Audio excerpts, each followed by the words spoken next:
set up. We are in a place in Kent, so we're set up. Nice and basic, just a tent. Coleman Bedrock 2. Got my sleeping pad, the Active Era with a foam pillow, unbranded, and my Van Gogh Night Star 250 sleeping bag. That should be enough for tonight. We are on some farmland in Kent and going to do a night here. So it's like paid wild camping, I guess. It's not free. You pay for the land for the night. You get to chill out. You ain't got to worry about being disturbed or anything like that. You can just chill out, have a fire, eat some food, be in nature without breaking the bank as well. So I booked this up using a website called PitchUp. It's pitchup.com. It connects campers, glampers, wild campers with landowners. It allows you to book land camping. Sometimes it's just like this. It's a piece of land where you can sleep in the night. No water, no electricity, nothing. And sometimes it's a full campsite. But yeah, it's pitchup.com. Very good, very easy to use. Just search the area, pick a site, book it up. This one's really low key, so this was on PitchUp. Hired it on the spot this morning. I booked it up. A delayed birthday present, I guess. So yes, thank you, Nicola, sister, for the birthday present.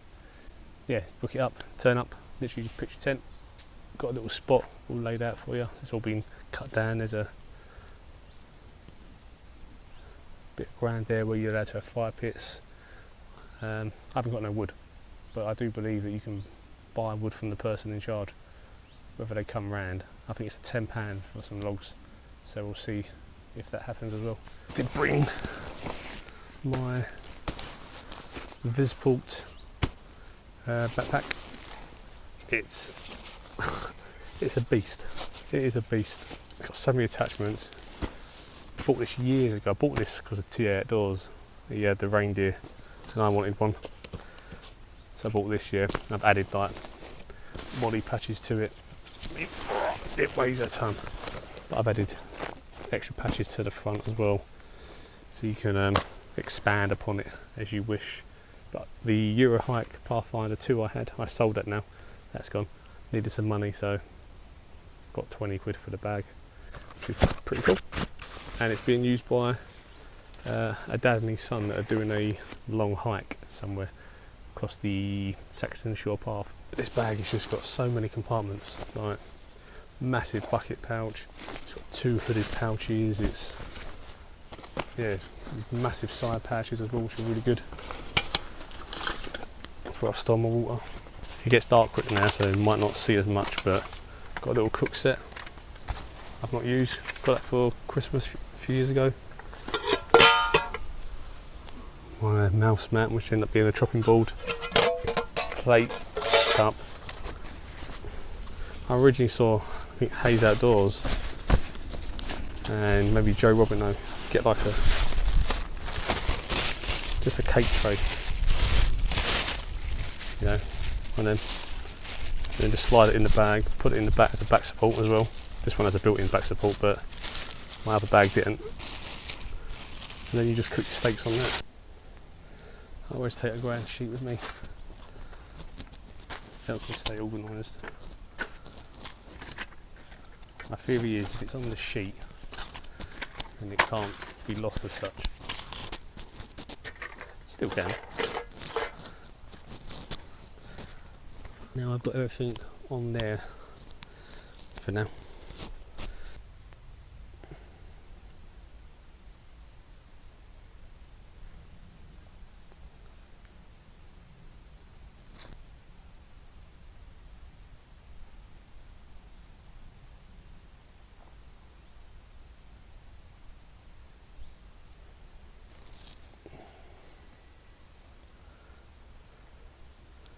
Yeah, I'm going away for 2 days.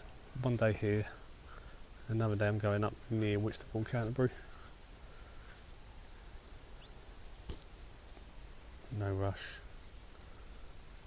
I wasn't even going to make content at first, but then I thought maybe I'll just do a couple of little bits. Bought my night light actually. That'll be handy. Bought a Kindle if I do decide to go to bed early-ish, because it gets dark, isn't it, early now. I can read maybe a Kindle. I didn't want to bring loads of stuff, especially electronic stuff. Brought this, call it a snood thing, like a hunter's one though, camo style. Got my Shibata for later as well. Got a thin jacket. Didn't bring many layers, to be honest. I bought a poncho if I really needed it. In the car I've got another jacket, so if it did get cold I could chuck that over me, but I'm not worried it's going to be too cold. Hopefully not.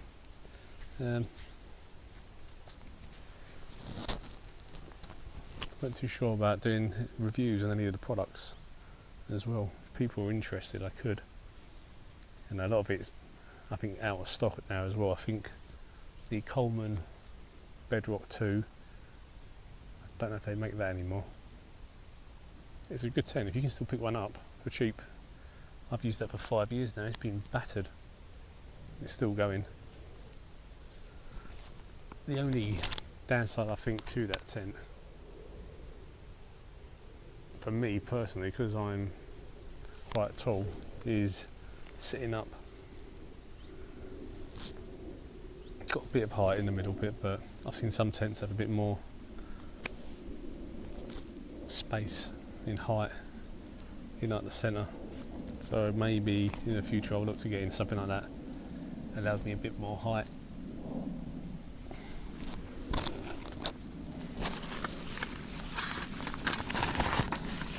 But this cook set looks quite cool. Got this a few Christmases ago as a gift. I think my parents might have got me this. Never been used. I think it was the Christmas lockdown started, and then it's noisy. Right, you get 2 plastic plates. That's Russian dolls, isn't it? Yeah. Okay. Okay. So you get bowls. Yeah. Some bowls. Looks like an egg poacher. A scouring pad. A little spatula. And then you get 3 different size saucepans with like the little fancy handles. Pretty cool.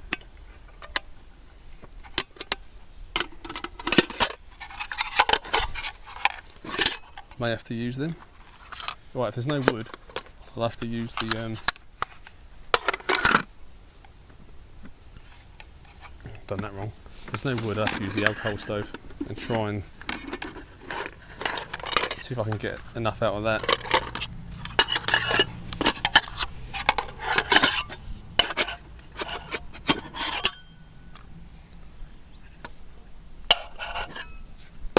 It's like a puzzle. Right, I've done it. I've solved it. I think that was it. Then that. Then that. And that. That'll do. That's a bit of a ball ache, isn't it? Got me trusty Desperado alcohol stove. How am I going to fit anything on that to cook? Maybe the small saucepan will balance on it. The size of it. It's alright for boiling your drinks.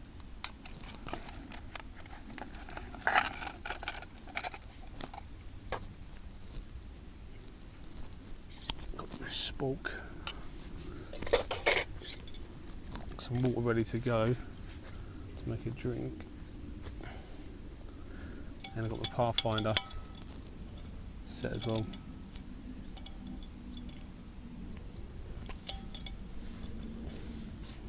The tent stinks, so I've left it open. I'm opening it. It airs out a bit. It smells really damp. It smells a bit mildewy, like when you used to go to like the caravan sites after winter. It smells like that.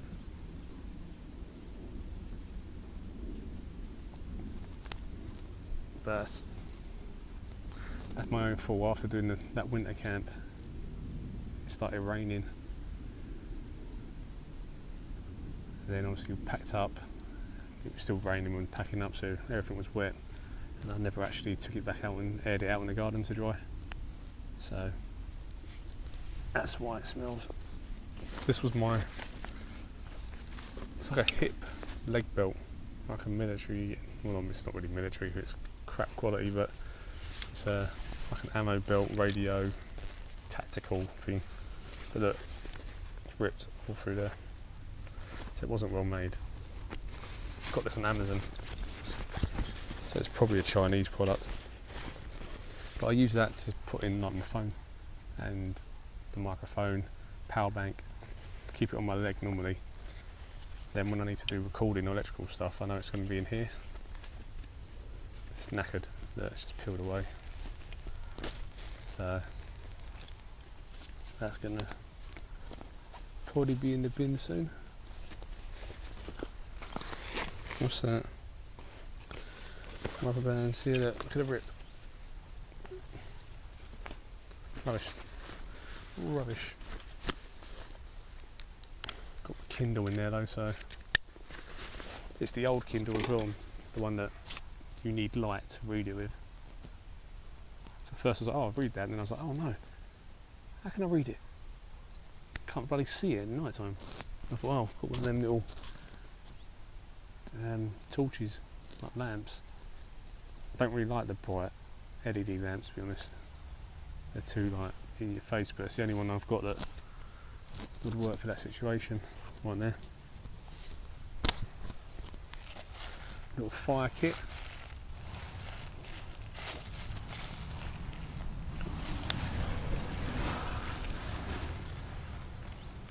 In here I've got like different firelighter and stuff.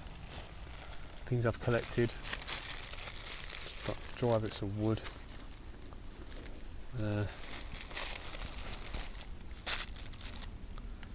King Alfred's cake.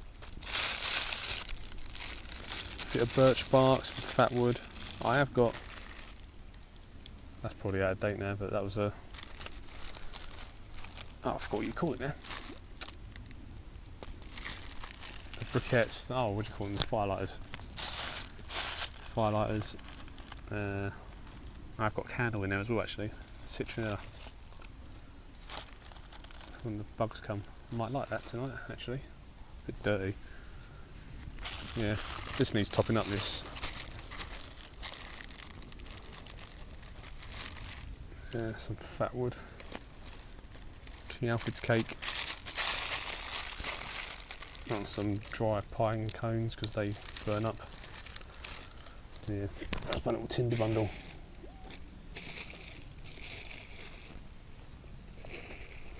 I'm just storing this like little patchery. One thing about the bedrock, it has two entrances and exits, only one side has this mesh, and I always face it the wrong way. So I wanted the mesh facing towards the fire so I could look out onto it, but can't. So it's facing this way, so this will now be my entrance exit, the opposite side to the fire. But yeah, I left the vent open there so the air can flow in still without the bugs, because it smells mouldy in there.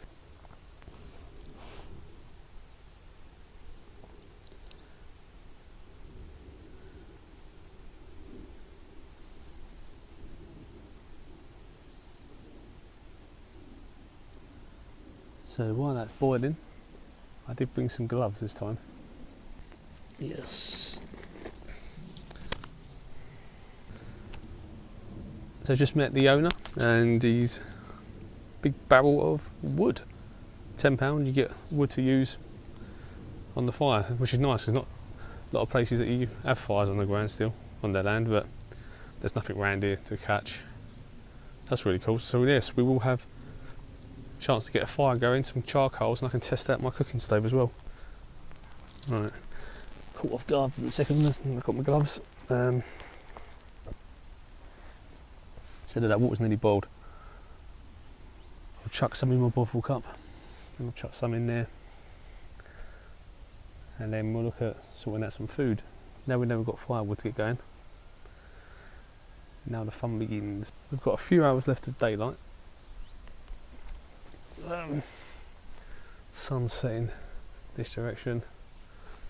So I've got a few hours left of daylight. So I love my Bovril. See, Bovril reminds me of my nan. Back in London, Nan used to make me Bovril. And then I've obviously rediscovered it as an adult.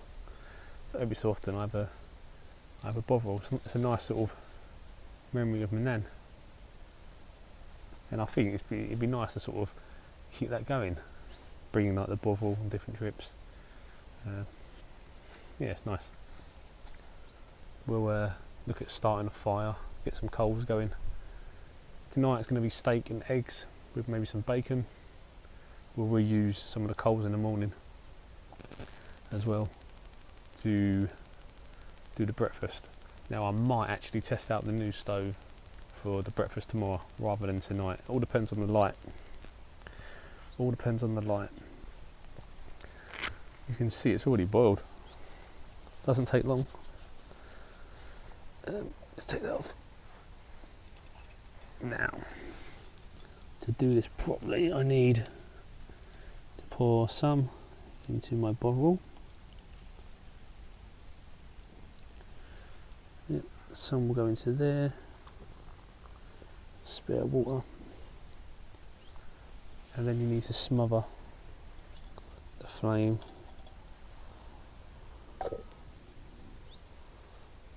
Gone. There's a couple of spots on this field that you can camp on. This is like the main spot, but you also said there's a spot up in the corner you could take a nosy at, and there's like a little cutaway near a hedge. He says some people like to hide in when the rain gets bad. Hopefully this could be a regular spot. I know wild camping is fun. If you can do it occasionally somewhere like this where you ain't got to worry about being disturbed or people asking you to move on, you can still have some time to yourself outside, and that's it, it doesn't break the bank. I put my glove back on because these cups are so hot. Thank you for my birthday present, Nicola. This is what I decided to do, and here's a Bovril for my Nanny Clark.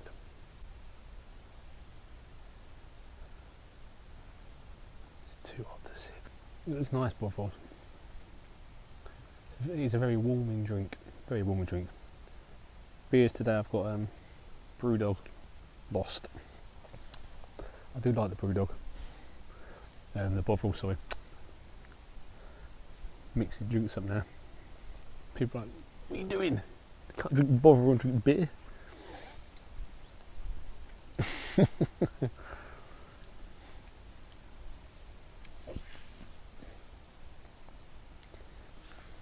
I can't remember the full story of Bovril now.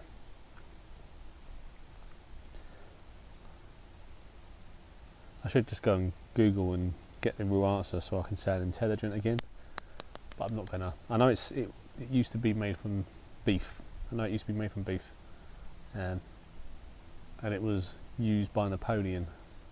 I know that, and his French army, because they were trying to find ways of getting beef into the diets without obviously having to carry all the beef. So they came up with this like liquidized beef formula. Years ago, they ended up removing the beef and started using like an yeast extract, bit similar to Marmite, but I think it's gone back to using beef ingredients. I'm not 100% sure. I ain't got the label, but I think there was like a kick up about switching over. I like beef. Got steak and liquid beef sounds good as well.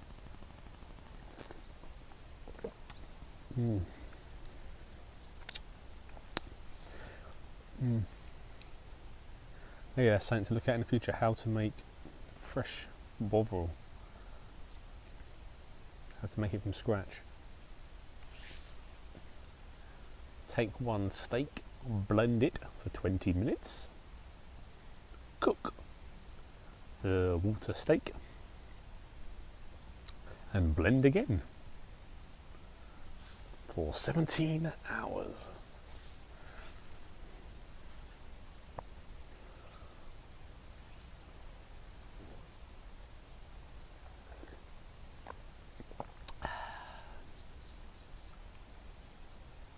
It is nice.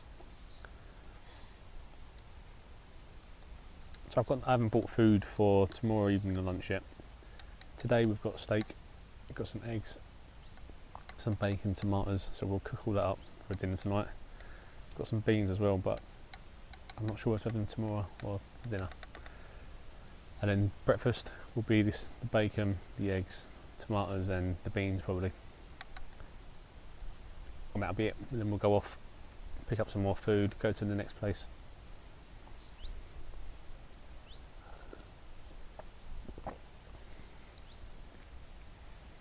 But so far, yeah, the vibes are good. In winter it's going to change. We're just moving into autumn now, and a very warm beginning of the autumn. But we're moving into autumn, so get to see what it's like here in that season. And then obviously in winter it'd be vastly different. Obviously, vastly different. It would be nice to see what it's like here in spring and summer, like the field and stuff, but maybe it's a spot that can be regularly used. Did speak to the owner about coming here like winter periods, maybe once a month and so, to see what it's like. Once I sort out, like I said, this job and that, I'm still not in work and that. I'm not signing on either. I am in work, kind of. I do Uber and Just Eat. It just doesn't pay frequently and regularly. It's a bit up and down. And my focus has always been like working for myself, building my blog and this channel and other channels. So we will see what happens. But for the price of this, it's not too far from where I live. About a 30-minute drive, and it's not too expensive either. It's cheaper than a Chinese takeaway.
Now I said I need to get something that I can use for putting out the flame of the alcohol burner. Maybe this will do it. It's plastic, but I think if you do it fast enough, boom, cut off the oxygen. This may work. So I'll keep this one now to go with my alcohol homemade kit. Maybe that's going to be perfect for putting it out.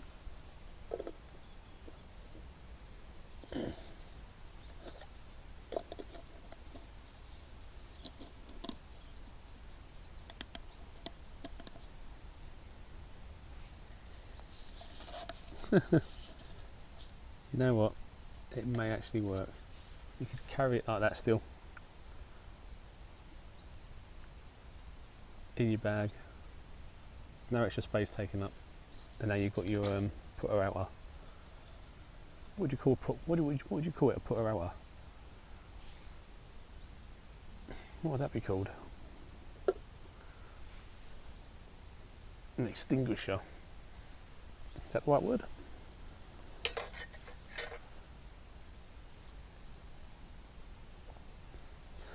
Would it be an extinguisher? Maybe. Maybe so.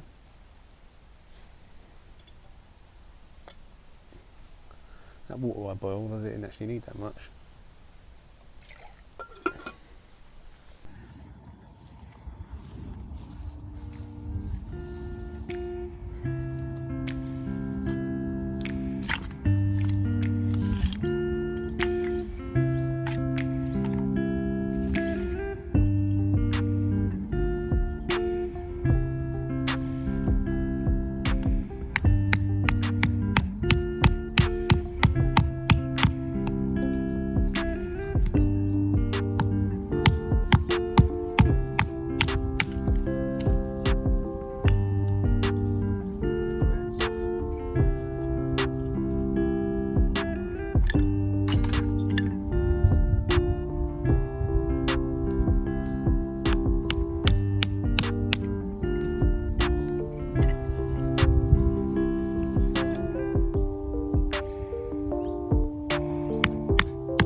The only thing is, it's got that sticky state all through it, so you can't cook in it until you remove all that. And some of it's really hard to remove. It's like really buried into it all. So, strange. That's the little cooker. Look. Some stickers. You can't get to it. Weird. Weird.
Yeah, I went too keen on that stove.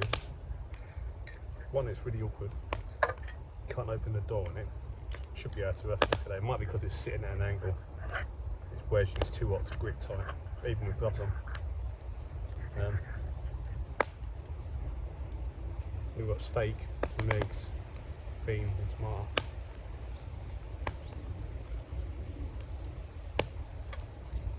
First time I used them, but everything stuck to it straight away.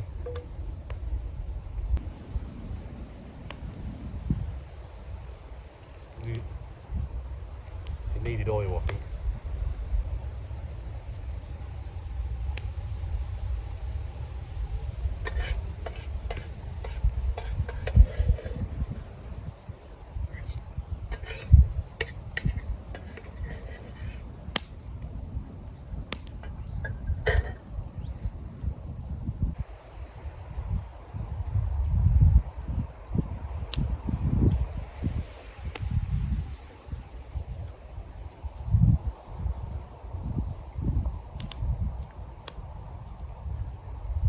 Clean up afterwards. Yeah, it's open now.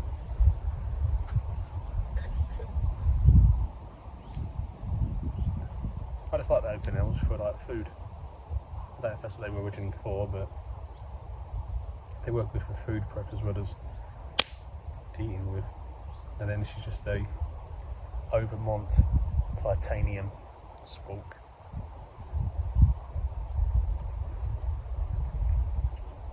Pretty handy.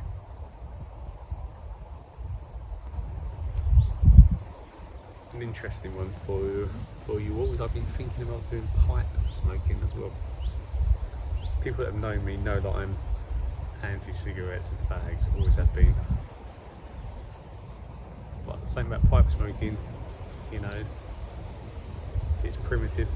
It's an old age, many years ago, tribes and elders would smoke pipes that they made from wood. They'd hollow out, smoke them, and we saw like peace pipes and ceremonial pipes in traditional cultures. The difference is with the pipe compared to like cigarettes. For instance, like I love sitting next to a fire doing this sort of stuff. I'm breathing in the smoke. It's literally going into my lungs. But it's just wood and burning into my lungs, the smoke. While cigarette is hundreds of chemicals, as well as you're breathing it constantly into your lungs, tobacco and nicotine. And but pipe smoking is different. It's about, you know, if you look at the peace pipe scenario, you make a truce, a treaty, or there's some spiritual celebration, and you breathe it in slowly. You just bring it into the mouth and taste it slowly, and you breathe it out. You know, cigarette is about instant gratification. Again, anything that's instant gratification normally is a bad thing. So, you know, you neck a shot, it's a bad thing. You neck lots of alcohol, it's a bad thing. Instant, bam bam. Smoke a cigarette, it's fast, and then you get it straight into you. But I was saying with the pipe smoking, you know, it could last half an hour, 45 minutes, just breathing it into your mouth. Drawing it into your mouth, I guess you should say, not breathing. And it's slow, and it's the same as what I'm doing now. I'm sitting here. It's meditative. They talk about mindfulness or meditation, focusing on like one thing and just bringing your breathing. Well, that's what pipe smoking does as well. It's what the campfires do. You know, everything comes down to the one thing. That's your focal point. So, yeah, pipe smoking and all that stuff fits in with mindfulness and taking things slow, being reflective, non-rushed, savouring moments. You know, you don't go clubbing, partying, and then do a pipe smoke. Maybe you have a tighter pipes, but not traditional pipe smoking. You come to things like this, you sit outside, you talk, or you reflect, or you sit in silence, you just watch.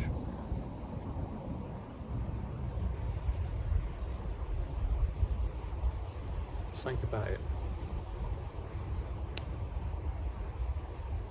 And for me to be saying it, it's quite a big thing, because I've never liked the idea of smoking. It's only when I thought about, I love campfires and fire and smoke, and I'm breathing that in.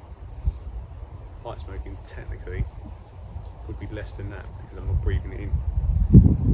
But it does contain obviously tobacco, different types, and obviously nicotine.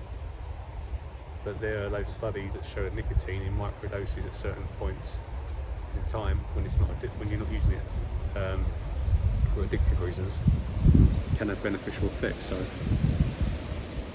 look at hunter-gatherers and tribes again. They use plants in a smoke format. Again, most plants, edible-wise, cause issues, but when they smoke them, it's normally to give them like some form of alertness on the hunt. Weirdly enough, I think it's the what's the one in the Maasai? I think it's Maasai. They smoke cannabis before a hunt to make them more alert, which is strange when you think people say you take it to relax, but they do it to be more alert, to be better in the hunt.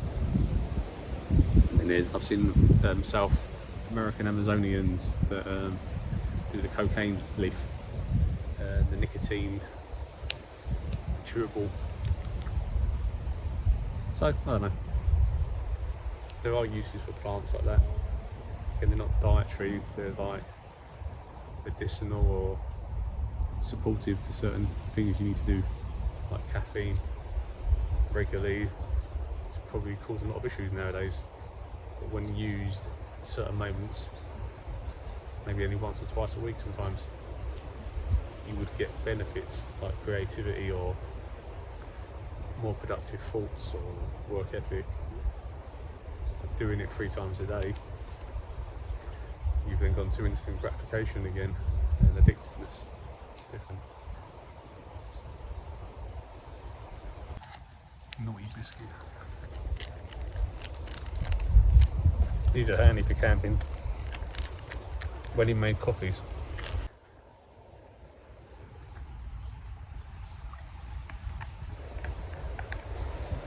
Yeah, that worked. Windproof.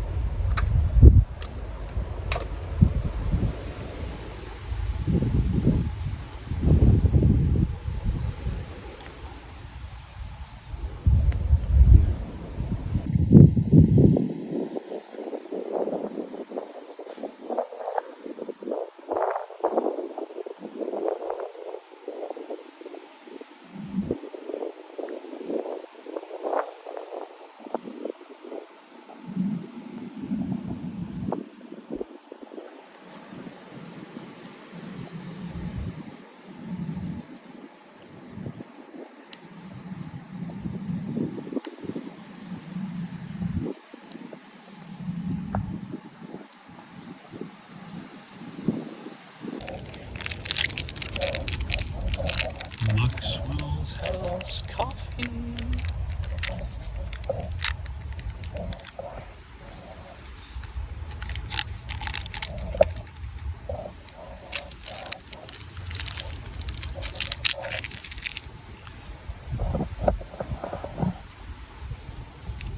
It's boiling.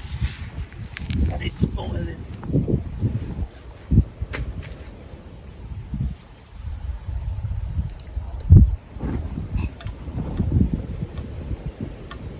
Let's pour that into the coffee first.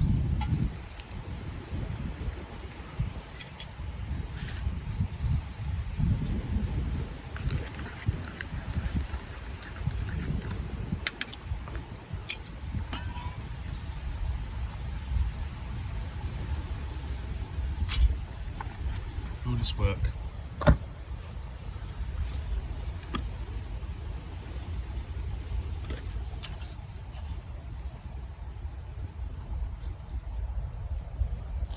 Okay, it worked. Look, you do get splashback on the cup.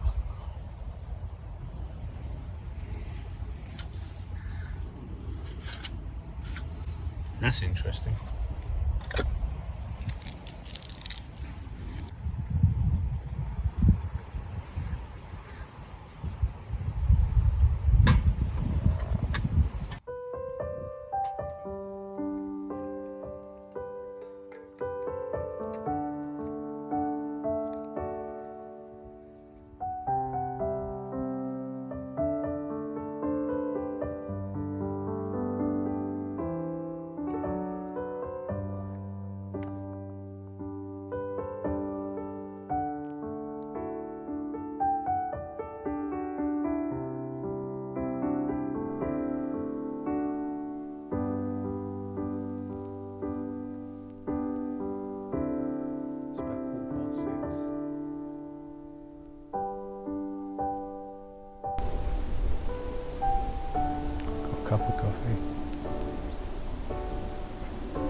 Just watching the sunset really, as you saw from the footage a minute ago.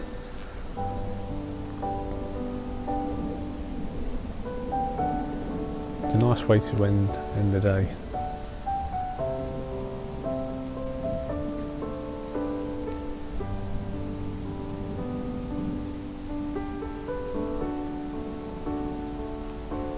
The sun still looks quite high in the sky, so I guess it won't set for another hour, but when the sun's rising and setting, you get a different sort of light that comes through.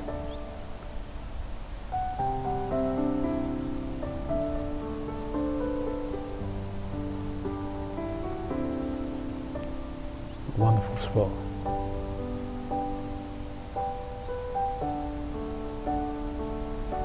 There's people that live on this hill, just around the corner over there, farms, and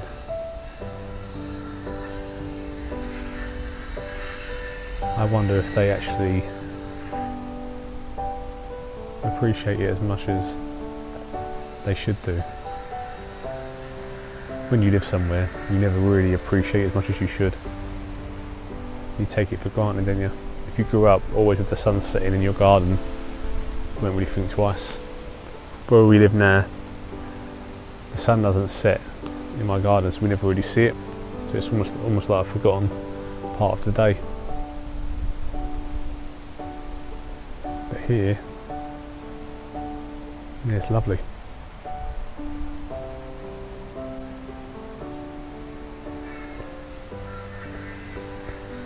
Apart from the metal work going off at the moment, it's peaceful. Windy tonight. The wind's picking up. I can say that.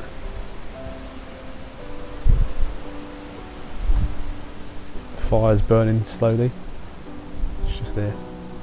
Every like half hour I drop one piece of wood on. It's still going.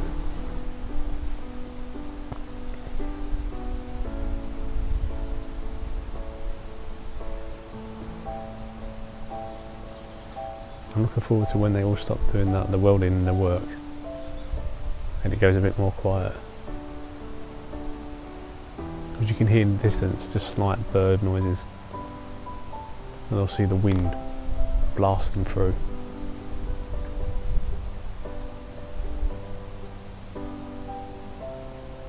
But sitting here, I think when it gets a bit quieter, you may see some rabbits or hares come running across.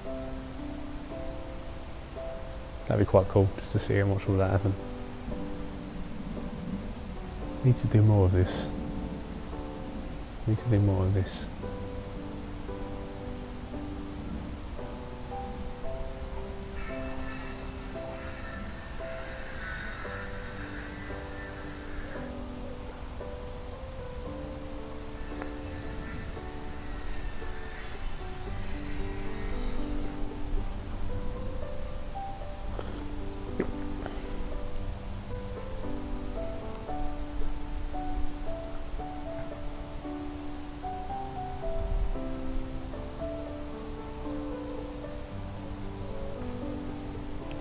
And that's the craziness, literally just sitting in someone's field, but you feel like you're in a complete different world.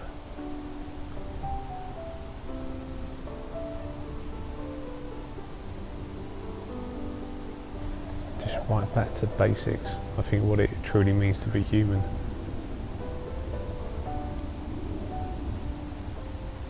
Strip everything back to the basics. You really feel the difference.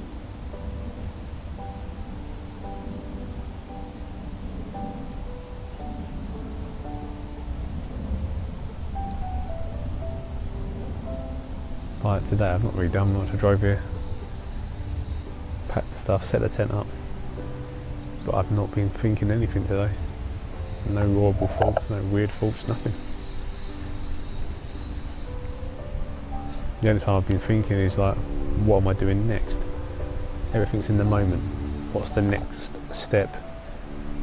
Not weeks ahead. So it was like, well, I need to get the food ready. Like, let's get the fire started. Let's get some coals going. Let's get the tent set up. Let's get the bed made. Let's make a drink.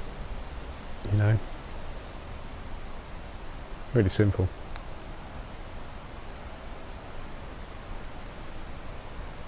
But it feels a lot more fulfilling.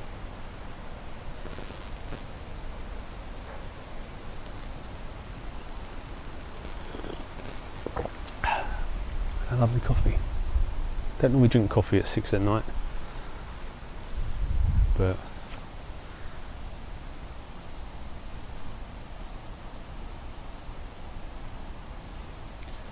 a nice warm drink as the sun sets is nice. Feels good. I've got one beer there. I had one earlier, I've got one more there.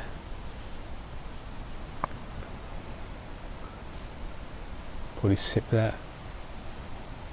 And then finish off some water. I did bring this with me. It's like a, I don't know what the literage is.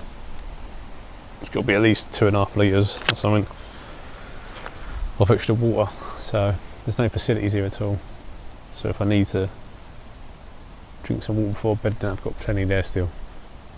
I think I've got another litre in the car as well, in a big cup. And let's have a look. I've got a quarter in here still, so should have enough. Tomorrow I might go and get a couple of bottles of water as well.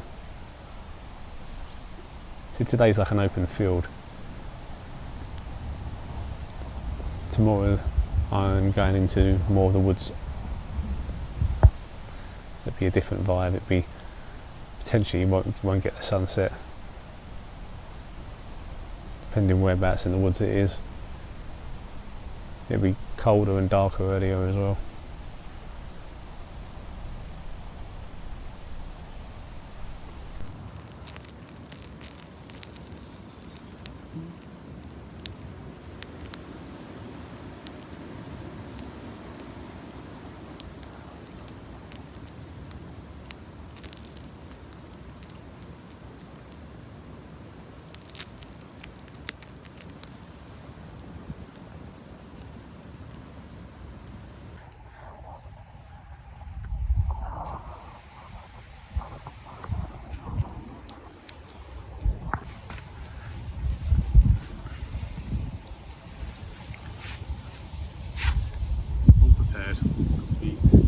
Here.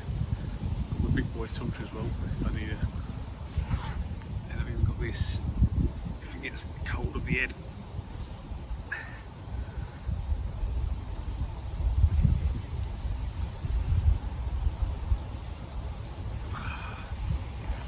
There we go. There your face is. Embers galore. It's only like 7:30, but it's too dark to film now record, so I'm going to have my final beer, sit around the fire, let it burn out for a bit, chill out, another hour or so. The sunset was so quick, and then I'm going to jump in the tent, maybe read the Kindle, if not have an early night. It's starting to get a bit tired, not completely, but I reckon about an hour watching the fire and stuff I'll be nice and chilled. So yeah, I'll see you all in the morning, guys.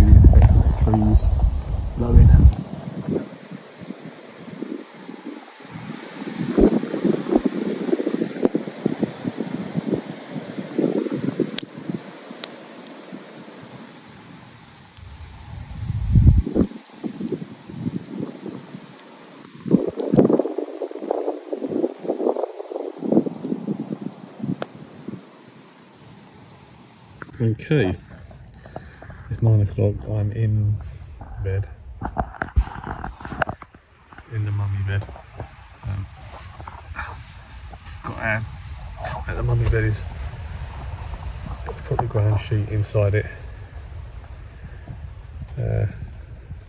Foam blow up mat. This has made it a bit tighter. There's a bit more padding and insulation. Got the camo everything on, head and ears warm. Tent's all zipped up. I've left one of the sides open, just a mesh showing. So we'll get a bit more airflow. If it gets cold, then I'll probably shut it off. But yeah, I can't really show you much. That's the mummy sleeping bag. Bango. If you want to know how big, how much space I've got, you can sort of see. You could technically squeeze another bed here if you really had to, make it cosy, 2 people. But normally, like, I sometimes put my right second here if it's raining. I've got my boots down the end with a shimmer, my hat, solar panel, power bank charging, got my water bottle, lantern, electrical bits, jacket. So there is storage in here. Little pockets here, so I've got my extra torch and stuff. So yeah, just want to show you that before I lay down. I might read a Kindle or I might just try to sleep. We'll see. Yeah. Good night, I'll see you in the morning.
Good morning.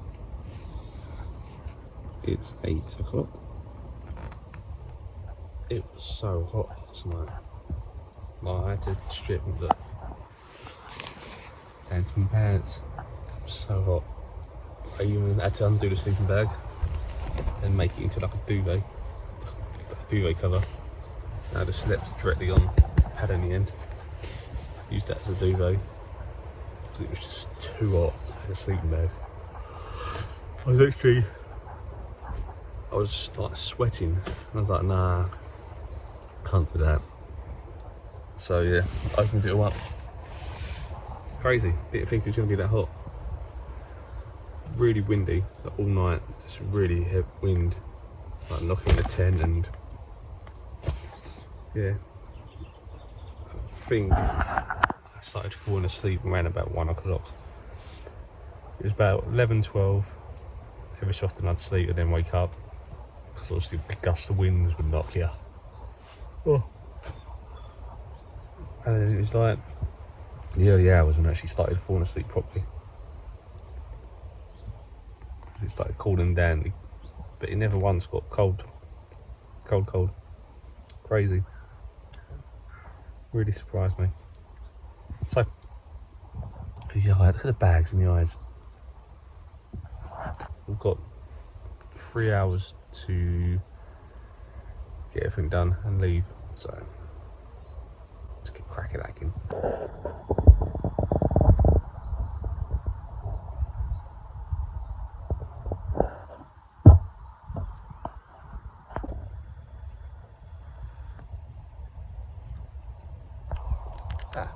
Morning. It's cold out here. It was so windy last night. I said it was constantly blowing. kept waking up, and then middle of the night finally just went. It was so hot. I noticed that that sleeping bag is a winter one, I think. Melting. Originally I was in sleep with just my trousers, one layer, and the t-shirt, and that was too hot.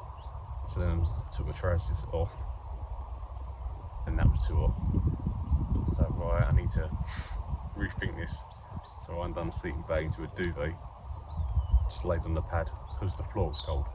Like when I touched the floor, I was like, no, that is cold. So I laid on the pad, put a duvet over me, and then I could roll, and then either side, which was better, not so constricted. And that was a better option actually. Then still hot, I could put my arms out, put them back in, shift, and that was a bit better in the end.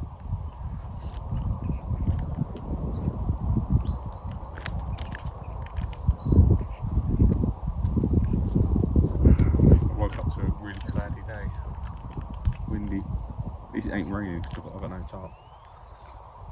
I'm gonna have a coffee.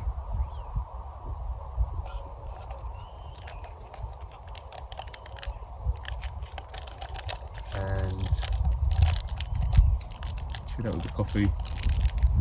Start packing up slowly. I'm not sure about more food. There's no wood left. I was speaking about using that little thing there, when the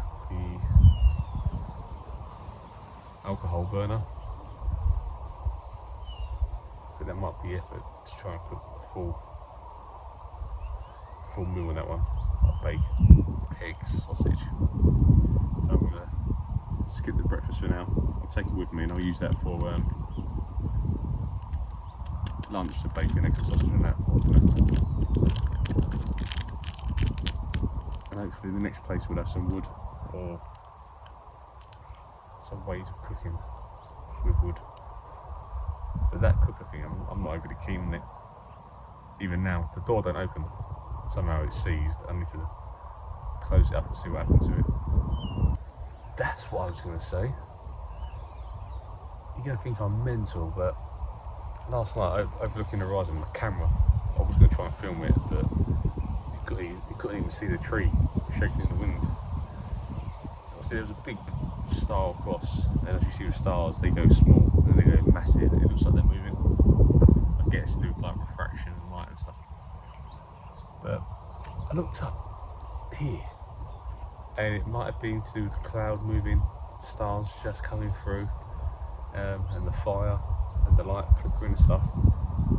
I'm not lying, it looked like a squadron of lights, white balls like that, just going across in straight line formation. 1, 2, but they were all like syncopated, like 1, 2, 3, 4, 5, 6, 7, 8, 9, 10, and they were just going. Like Star Wars, when it goes backwards, the text, it was like that going across. Just these all white balls. 1, 2, 3, 4, and they just kept going. And then more and more balls started adding, like that. And it went on for about a minute. I was just looking and going, what is that? And then I looked away, looked at the floor, and I was like, I don't do drugs, I ain't tripping. What is that? So I looked again, and it was still doing it. This movement across. And that's when I was trying to then work out, what is that? Is it the light and the fire mixed with starlight coming through the cloud coverage, and then the clouds are moving, causing that effect? Then 10 seconds later, it was clear, and I was looking for it to do it again, and it didn't do it. The fire was still doing the same thing. There were still clouds coming across, stars came through, disappeared. The effect and the sequence never happened again. Mental, it was crazy, like that proper, like, I've never seen anything like that in my life. That was, you can't film it, it's so dark. Got an iPhone 11, it doesn't have any of them space features that let you see the stars better, like the new Google phone does and stuff, the Samsung phone does. it's so annoying. I wish there was a way to like film it, document it. I tried to film the tree swaying in the wind. Couldn't see it. Couldn't see anything. Oh, gutting. It probably was nothing. So I'm very open to the idea of aliens, and anyway, one of the only things I've really sort of have a kind of belief in, but cool. That was so unique. I don't know what it was. It's just like a pinball going across a line with multiple dots, and they just kept going through like formation, like they was just like following each other in sequence through, like crazy. And then, like I said, I looked up and it was clear. There was just 2 stars. That was it.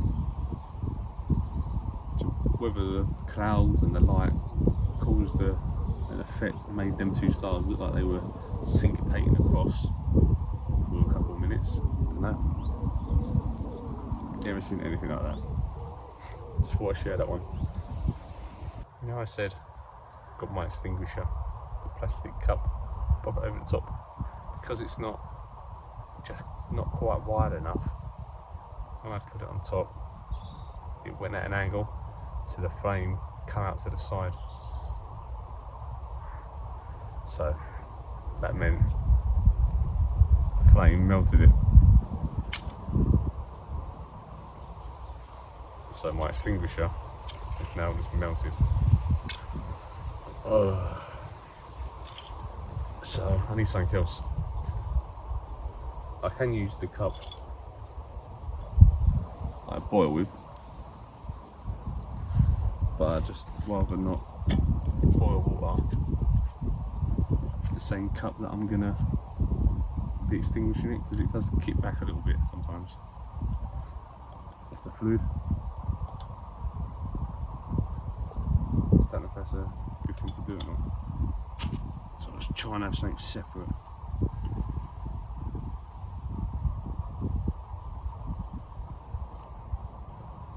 Find something that we sank around at some point. I look at it and go, oh yes, that's the jobby. This needs to be big enough to go over the whole thing for like a second or 2. Boom.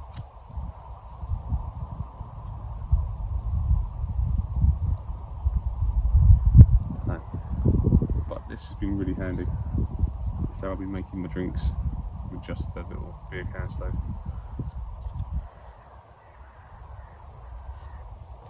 For coffees and stuff.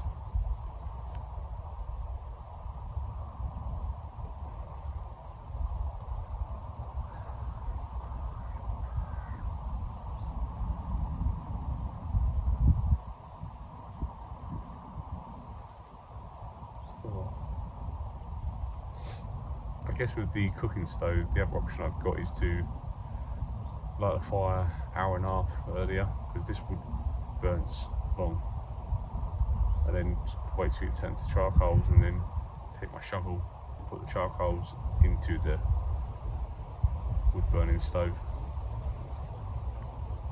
That would generate heat, because there's no twigs or anything.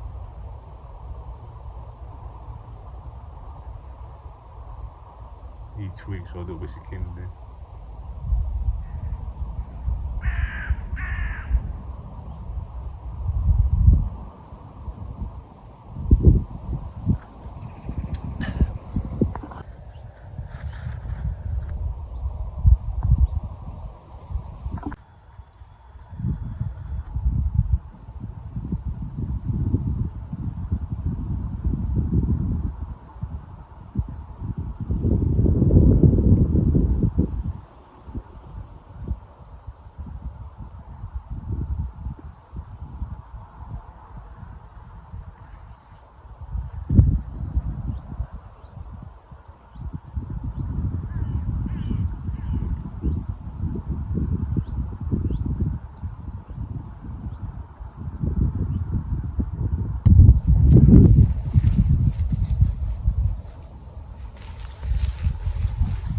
High gear, trousers.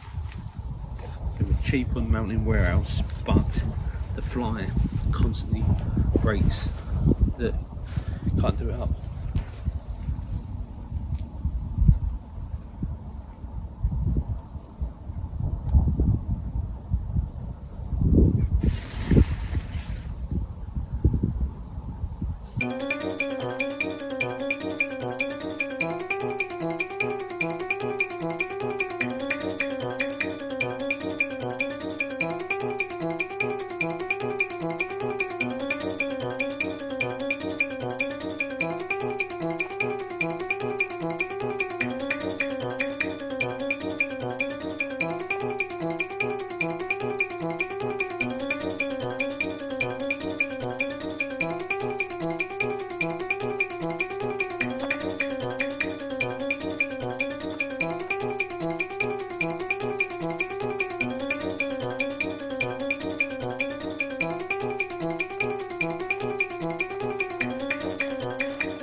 So again, that's a designated fire pit on the floor.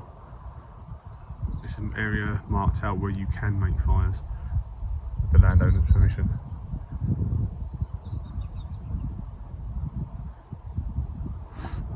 That's where I slept. That's where my gear was. This was where I had the fire. Like I said, this is allowed. This is the landowner's fire pit area. This is where you can have a nice fire. Look here, it's just all powder, all onto ash. There's nothing left of that wood. Burned down brilliantly. Yeah. Crazy. It's a nice fire. That was a fire from the people before. They put there's glass in that in their fire. Packed up, brushed my teeth, had some what's it called, camping or glamping festival wash wipes. So I've washed me bits, face and neck and stuff. So a bit fresher now. All packed up, all cleared. So this was booked up with Pitch Up. Same day I booked it up and turned up. The owner's really nice. £10 if you want some wood. This is in the Kent area on Pitch Up. I think it's £13 for the night. A lot of people say just go to the woods for free. You can do that, and I've done that before as well. But sometimes you just want to have a fire and not worry about the stealth and just relax, knowing no one's going to ask you to move on and change positions or whatever. And this was perfect. It's quite high up. Not say quite high up, it's high up in the Kent Down sort of area. And it was, yeah, peaceful, really windy, but otherwise peaceful, nice fire. Can't complain, you know. Had that little area to myself, and yeah, good times. Yeah, so it's worth looking at something like Pitch Up if you fancy like a camp as close to wild camping as possible, which is what this is. There's no amenities. You got to do it all yourself. There's no water, there's no toilets, there's no anything. So yeah, I bought a big jug of water. Use all that. You get firewood delivered. You can chop it with your axe. I've done a bit of battening, some bits. The rest of it was so dry, like the big lumps just took and burnt for a good 4 or 5 hours. I'm not sponsored by Pitch Up. I just realised I said that a lot. Pitch Up, Pitch Up, Pitch Up. Just thought, you know, in this world there's a lot of companies struggling. I know Pitch Up might not be struggling, but it's good just to share each other's names and businesses, you know, keep everyone going. It's like free advertising, doesn't hurt, does it? So yeah, check out Pitch Up, have a look for wild camping spots in your area, book them up, and hopefully you enjoyed this one. Let me know if you've seen any weird alien stuff when you've been in the woods as well, or camping. That still blew my mind. I can't believe what that was. And it just shows that you need a really good video camera, or the modern phones that apparently can do star photos, because maybe that would have revealed the answer for me. But I've never seen it before in my life. Crazy. Anyway, rambling. I'm gonna go.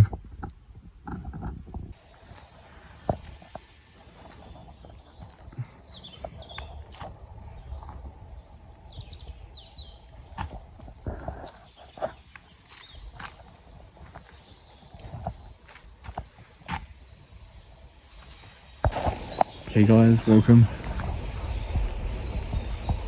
Hope you enjoyed the last video where I watched the sunset. Before we start this one, I'm in the woods near Canterbury and Herne Bay. You know, when I said in the last video that I saw these balls just firing across the sky in synchronisation, I spoke to a young lad just before I got to here, and he said he saw the same. It turns out it's something to do with potentially Elon Musk's Starlink system satellites. They get released and they go off like that, synchronisation, roughly the same time. Never seen that before. So I thought I was tripping out or something was going on. It is actually something. So that just blew my mind. I really did see what I thought I saw. That's one thing that's good. That's made me feel good. And then the other part is, well, it's not UFOs, but it's still something pretty cool. So this is the woods. Again, this was found on Pitch Up. It's a woodland that you can hire for the night or a couple of nights.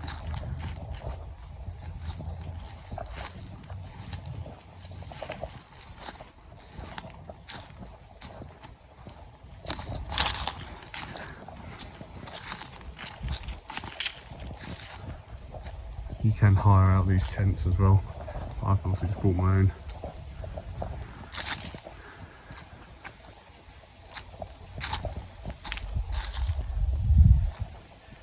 Nice little pitches.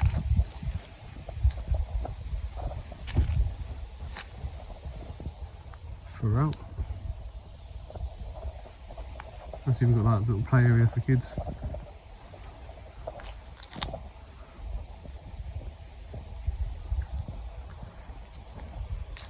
It's really nice when you pull up, nice driving. You've got like, they have like the only Force and Horses, Bellboy, Robin Reliant, and different cars. You've got like an Airstream, like the Gypsy travel trailers and different things like that. Now this has got outdoor showers, I hear. It was confirmed when I got here, so that'll be nice to use, an outdoor shower. This is the spotter I chose. I like that one over there, but it's a bit more daylight there, but this one's got a bit more coverage, which will be a nice change too from yesterday, which was more sort of field based. There is a fire pit, but I've got no wood. I'll probably stick the tent here, face it the right way this time, inwards. And then I'll just chill out here. If I can't get wood for the fire, then you can't just take the wood around here. I would attempt to use that alcohol stove again to cook that food up. Maybe.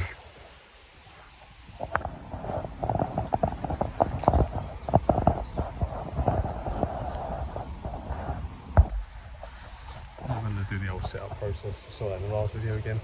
Same stuff.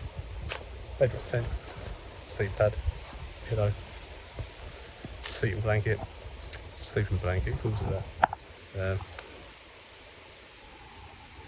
Sleeping bag, just the same setup. If it's going to be as hot as it was yesterday, then no worries, I might not even close the doors. I was considering not putting the top cover on and just having the bottom layer on, but you never know the rain. The second layer's got no waterproof. If I've had a tarp, I could have hung the tarp between the trees and put that underneath it. In the future, I think, see how it goes, we'll come back here, we'll do a tarp one and hammock, and maybe even like just like a floor sleep as well, do some ground sleeping, or tie a tarp between like these two trees behind me. It's up there. I don't know. There's a lot of versatility here.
It's interesting, the two different personalities of the last place and this place. So you got the field where I thought I saw UFOs, really windy. And then we've got here where we can see squirrels climbing trees, running around. A lot of birds.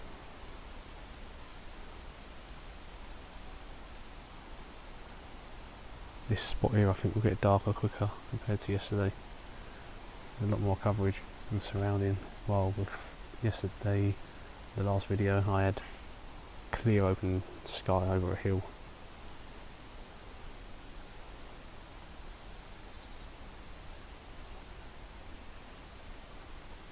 And there's birds, butterflies, it's autumn so the leaves are falling.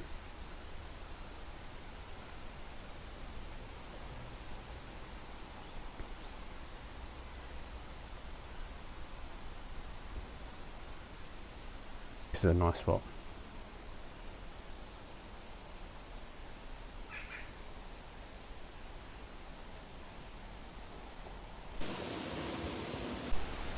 Here's an example I was talking about in previous videos about the vines. You sever them, root to top, the rest of them all die away.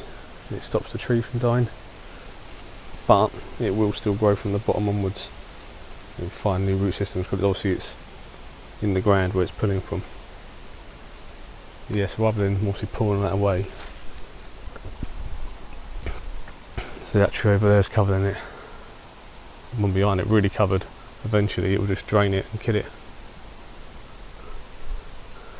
And you've got a big tree like that, size of it, huge, that will come down.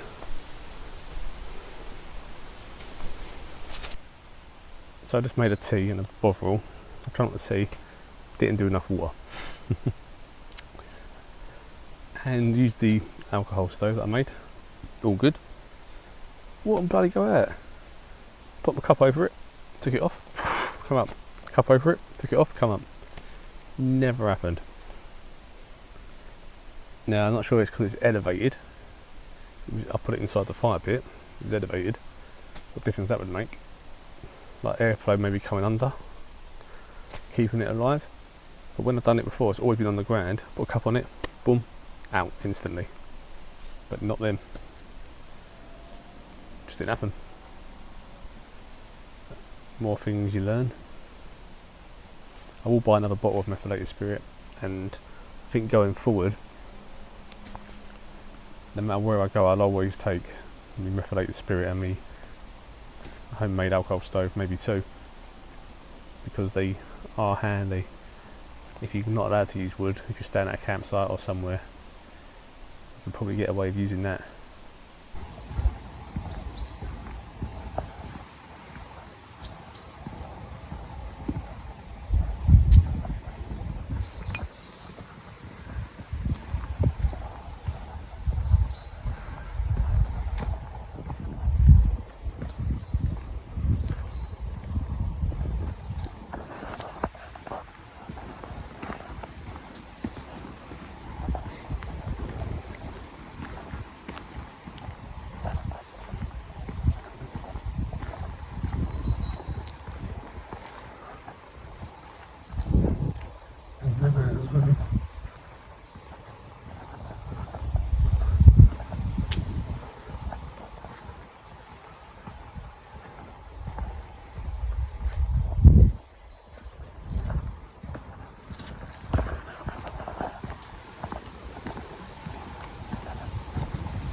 That's it, that there before Shinnosuke's car.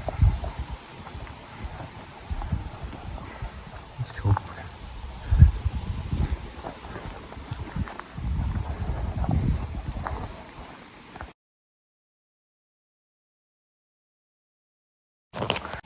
I have a plan to use the alcohol stove to cook food on that frying pan. Might take a while, but I think it'll work. I've got half a bottle of methylated spirit. We'll just get it on, get the pan hot as we can. Cook the harder bits like sausages first, and then the bacon, and just sort of eat it a bit at a time, I think.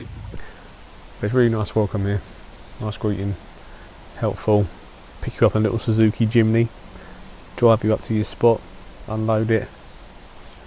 We've got toilets here, so that's quite handy.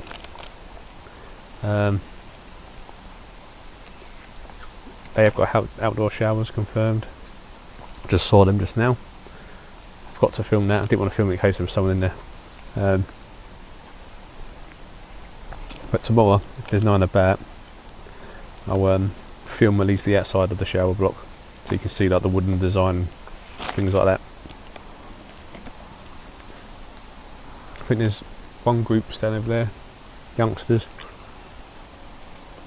One of them is the owner's son with his friends, and over there there's someone else staying in one of the teepees. That's it, I think, and then I'm just sort of plonked in the middle.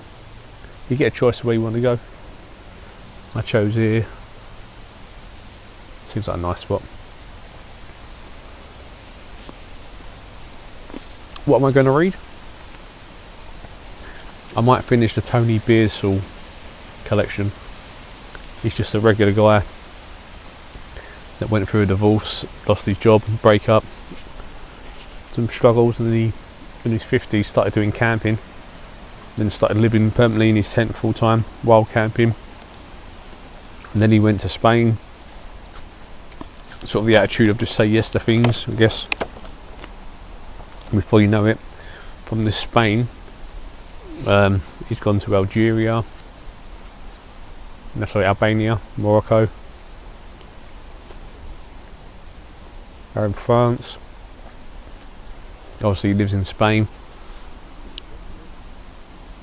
I mean, it's an interesting book. It's not like award-winning, it's just sort of about his life and that, but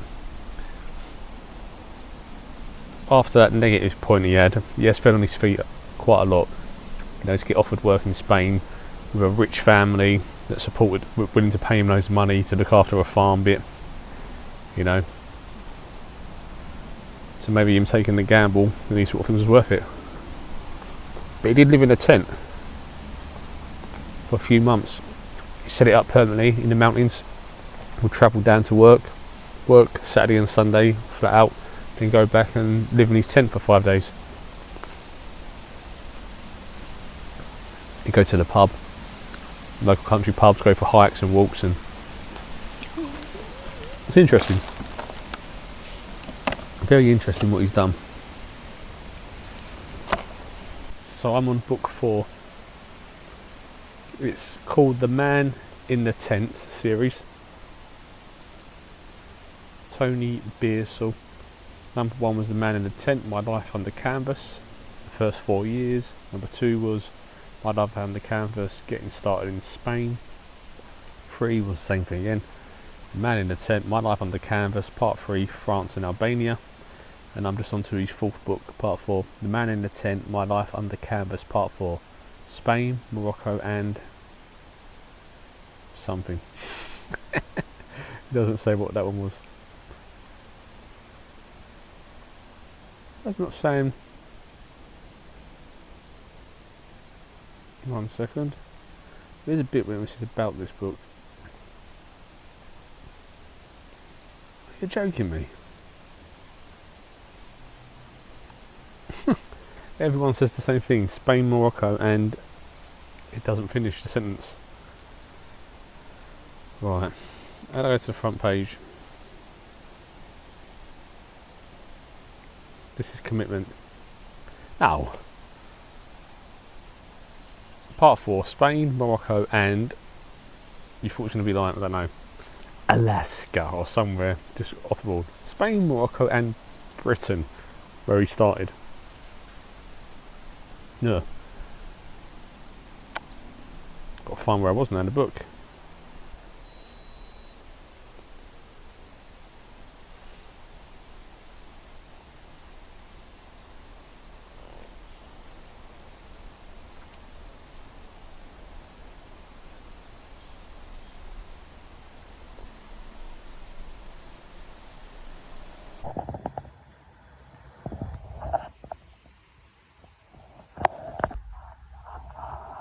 I'm actually going to have a little nap. It's only 4 o'clock. I'm going to have a little nap. It's so relaxing. And then I'll cook up dinner. And it'll probably be an early night as well. I'm so tired already. Enjoyed my little read though. Might read a little bit more. But I think I'm just going to, just close my eyes for a bit. Have a little chill.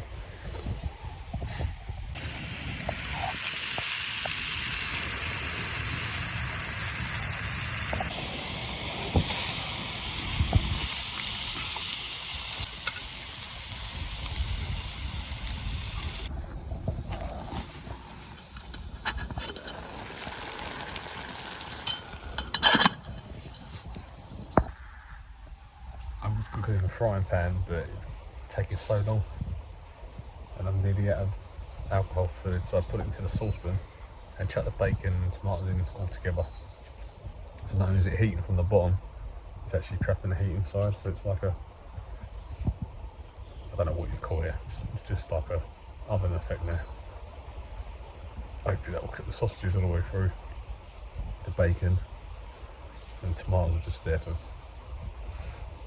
the extra food. If there's enough fluid left, we're going to make a tea for tonight, and I'm hoping maybe enough then to do the Bovril coffee in the morning and maybe the eggs.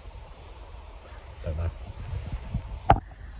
So boiling the water, cup of tea, and a Bovril food I'm hoping is cooked. You never know.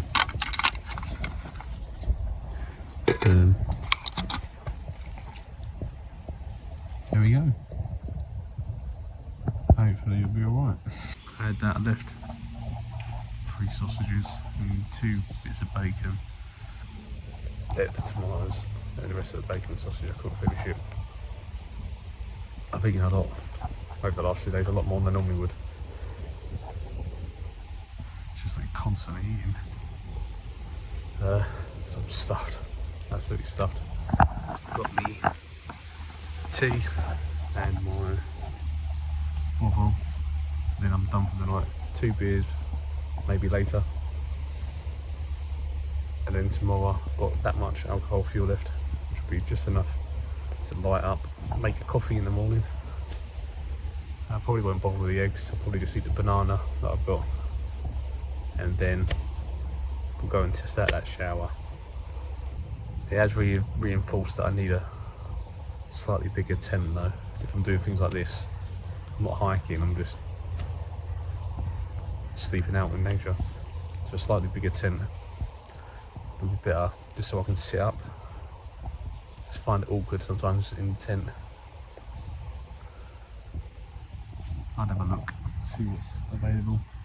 There's a man turned up with a hammock, so he's going to be hammocking, pretty cool. But that's it. Chilled and uneventful. Just thinking, like, I've eaten a lot more food than I normally do. And I've still not had a dump. So I had a dump yesterday, I was only been a day in it, yesterday morning, just before leaving. Because I knew the place I was going to, there was nowhere to go to the toilet. And it stipulates there's no toilet facilities, so I thought they probably won't appreciate me digging a hole in their field and doing it. But if you have to go, you have to go. Why is that? I know there is some kind of theory that changing new locations changes your like survival instinct, and your body, natural things like pooing sort of gets put on hold.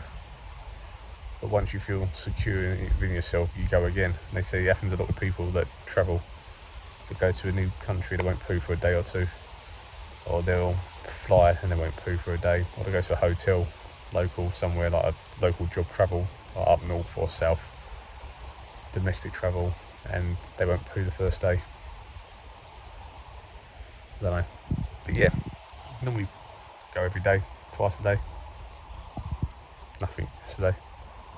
Nothing today. I've got my loo roll, even bought that. Nothing. But they've got a toilet here as well. So if I needed to go, I could go.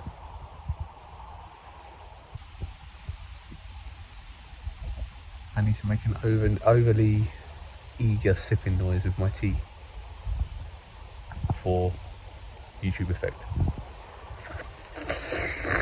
Like that. And I need to finish with a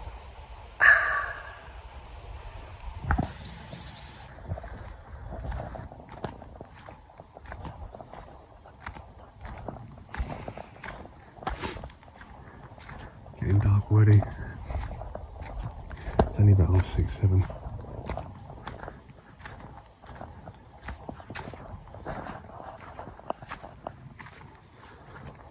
Well, I'm going to make my way to the toilet, see if I can create some magic.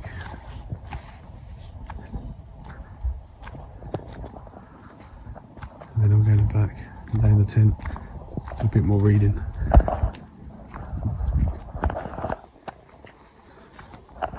One thing I say about the tent is when it starts getting dark, it does blend in well with the landscape around it. Right. I also wanted to add, it was a success, I had a little baby boy. It is now 8:30. It's pitch black. I've got no firewood, so I had one beer and then done a bit of reading, played some guitar, played it in the tent, but the tent's a bit too small to try and sit and play guitar, it makes your back ache because you're slouching. So yeah, chilled out, and then there's not much to do in the evenings other than read or try and like see, play a guitar or something. So I decided to get in bed now. I might attempt to read another chapter, but I'm getting tired now.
had the shower.